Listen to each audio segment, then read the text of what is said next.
I've always made animals, originally out of clay. I took up birding, and I began to watch female birds collecting trash in my yard to build their nests. And I thought, oh, I should start using trash. In this episode, we meet artist, educator, and advocate Calder Kamin, who transforms trash destined for landfills into beautifully crafted creatures.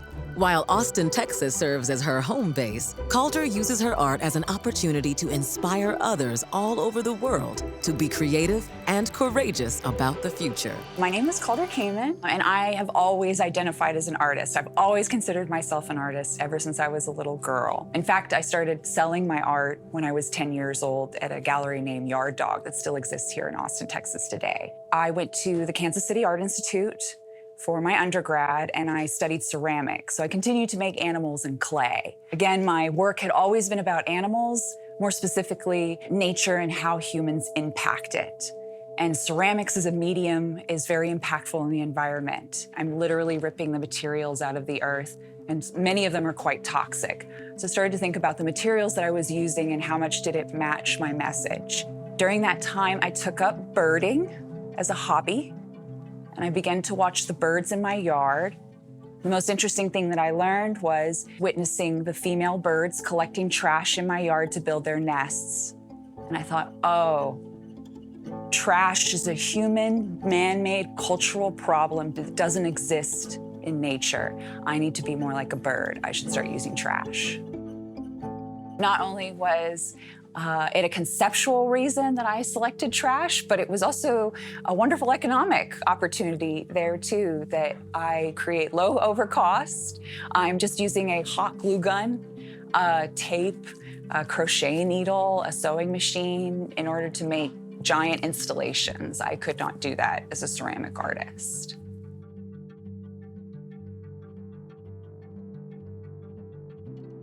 I was exploring materials. What could I use besides clay to make my animals? And the first thing was I picked up birth control packets, and I cut little frogs out of the birth control packets because estrogen was impacting amphibians. And I wanted to have this discussion with my girlfriends and how contraceptives were affecting the environment. Then I got into plastic bags, and in 2016 had my first solo show of my trash animals, and they were all made out of plastic bags. I would strip and twist the bags into this fur or grass-like texture, and also crochet the plastic bags into flowers. And for this exhibition, I made animals that loved eating trash. They were my muses, so foxes, coyotes, raccoons, opossums, skunks.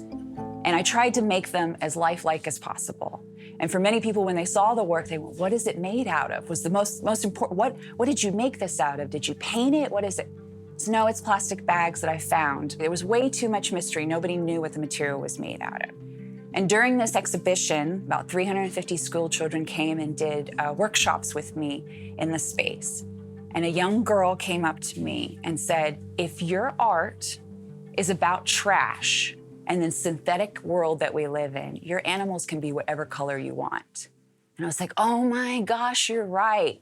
So I stopped trying to mimic nature and I went full Pokemon. Calder's hunger for unbridled art is fueled by her desire to take action against our world's recycling issue. One widely reported study from the Brin School says only 9% of the world's plastic is recycled. Considering plastic's enormous presence in the global economy, it's no wonder artists like Calder are stepping up to stand in the gap for the betterment of Earth.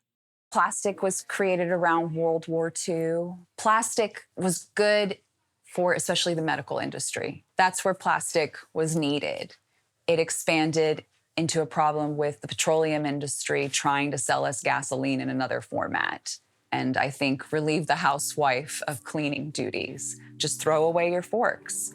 Now we know that throwing something away, it doesn't mean it goes away. And we're still living with that plastic that was invented 60 years ago. We all grew up with this idea of recycling, and it's a myth.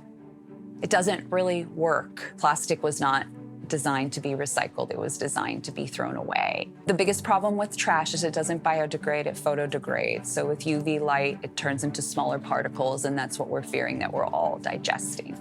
We're all becoming plastic. And we don't know the long-term effects of it, especially hormonally and health-wise. You know, humans, we're pretty creative creatures. I think we can find other ways to either avoid it or eliminate it or reuse it.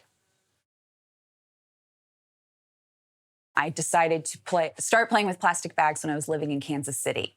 I moved back home to Austin in 2014, and thankfully at the time, the city council had voted to eliminate plastic bags in Austin, which I was totally for, but it made it really difficult for me to have access to the material that I was now using.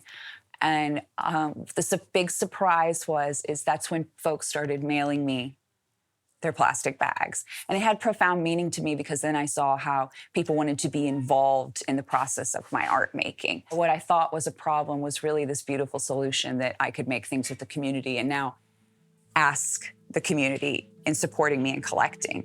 But what also happened around that same time is that I became familiar with this center, Austin Creative Reuse, and became exposed to many different materials that could be reused. And that's where I'm at now.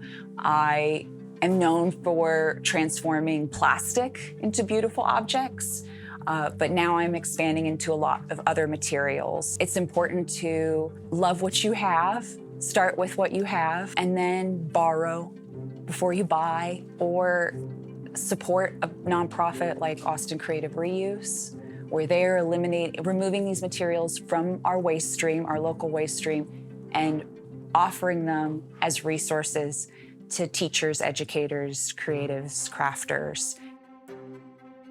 In lockdown, I read the book, Everything She Touched. It's about Ruth Asawa. She's one of my favorite artists.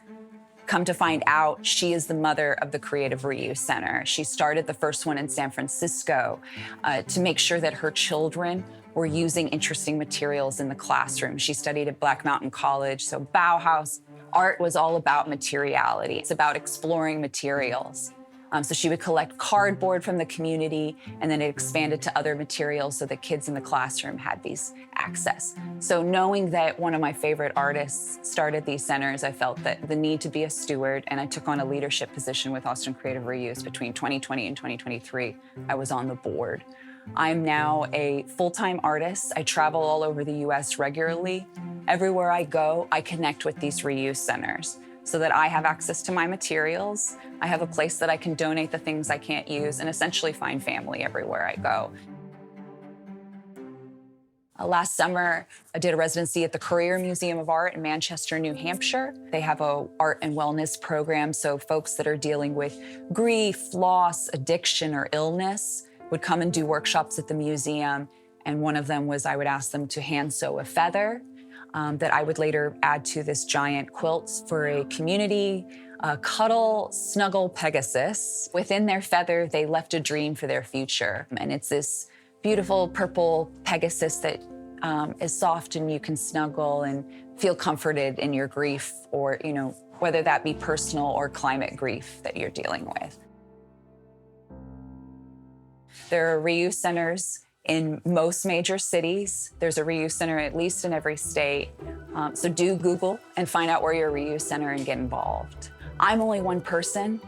A lot of people see my work and send me their materials thinking that I will fix their problems, and I'm not gonna be able to solve this by myself. But supporting an organization like this, we can do a lot more work together.